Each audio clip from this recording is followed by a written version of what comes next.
I'm 20 years in marriage this December.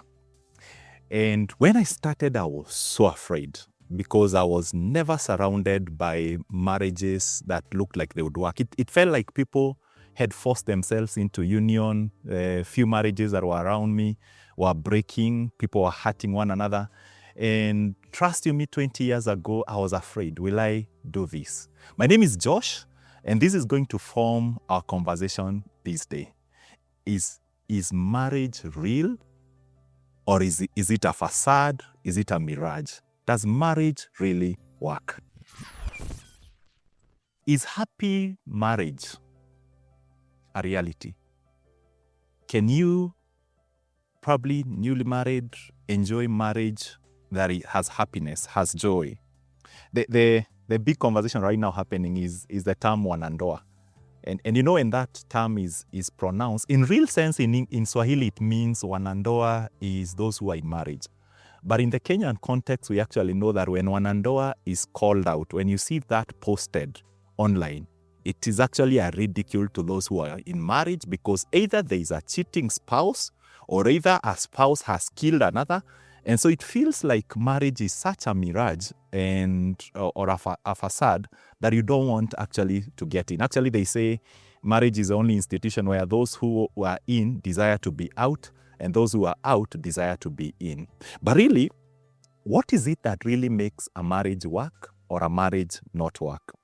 The reality is that marriage is real because marriage is an idea of God. God never starts anything that dies. He has a track record. And for you who is watching me and probably you're afraid, will my marriage work? If I get into marriage, will this thing work? Will I be one of the wanandoas? I can encourage you that marriage works. And the real idea how marriage works is that we have to go beyond the skin. We have to go to the depth of life. Why did God bring together a husband and a wife?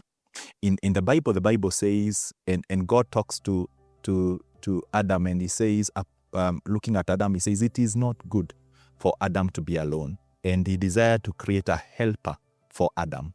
Now, that statement is real. It's not a facade.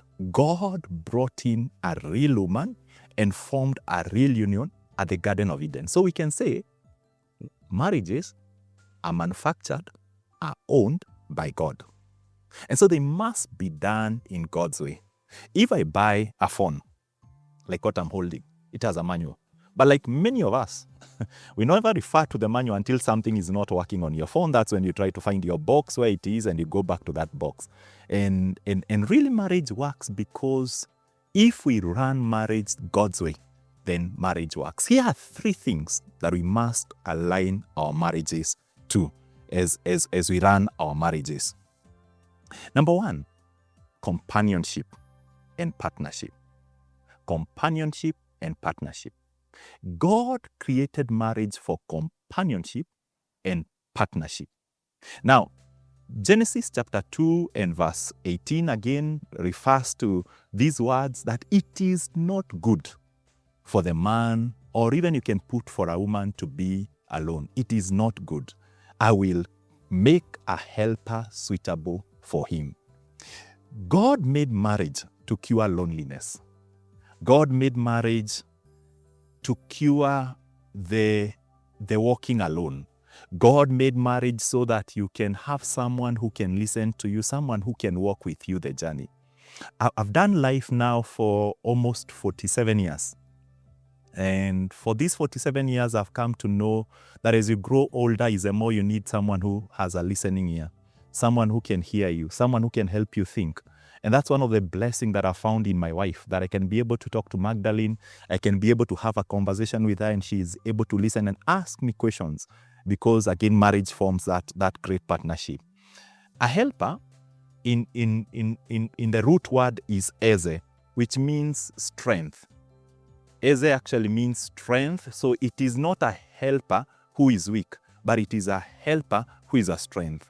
And that's what God calls out Eve to be, that she will be Eze, a strength, a pillar, someone who can be able to walk with Adam. And there is a test on this first part. Are we companions at home, or are we competitors? Am I a companion to my wife?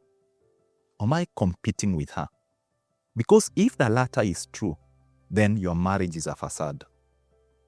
If the latter is true, then it is a mirage. But if the former be true, that I'm a companion to my partner, then your marriage is not a facade. It is real, because then you're fulfilling God's purpose for companionship and partnership.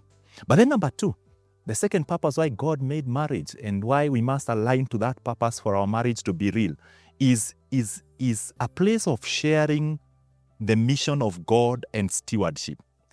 Chapter number 1 of Genesis, again, verse 28, 10 verses down from where we read, the Bible says that God allowed the couple to have children, to sire children.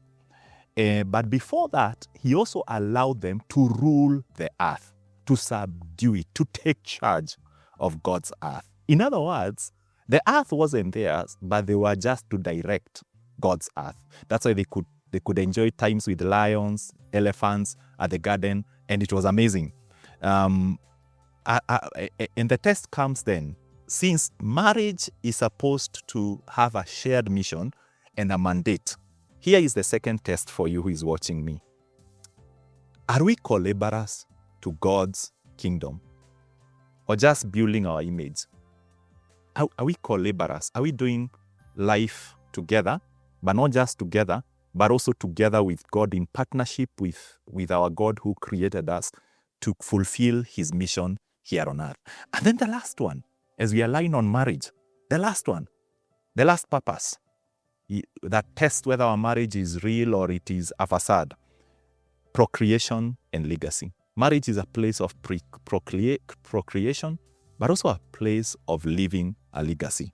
The Bible says in chapter number 1 of verse 28, the same place where we read, God blessed the man and said, be fruitful and increase in number.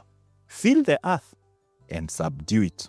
Rule over the fish in the sea and the birds in the sky, and over every living creature that moves on the ground. Marriage is God-ordained space for raising life and godly heritage. It is a place of raising life, but not just procreating, having babies, having to small fat babies who are running around and life is happening and everyone is cheering you. You go for family gathering, your children look good. But it's also a place of living a heritage, living a DNA of God imprinted in your children. And as we sit here, I have looked back and I ask myself, am I raising godly children, or am I just raising children?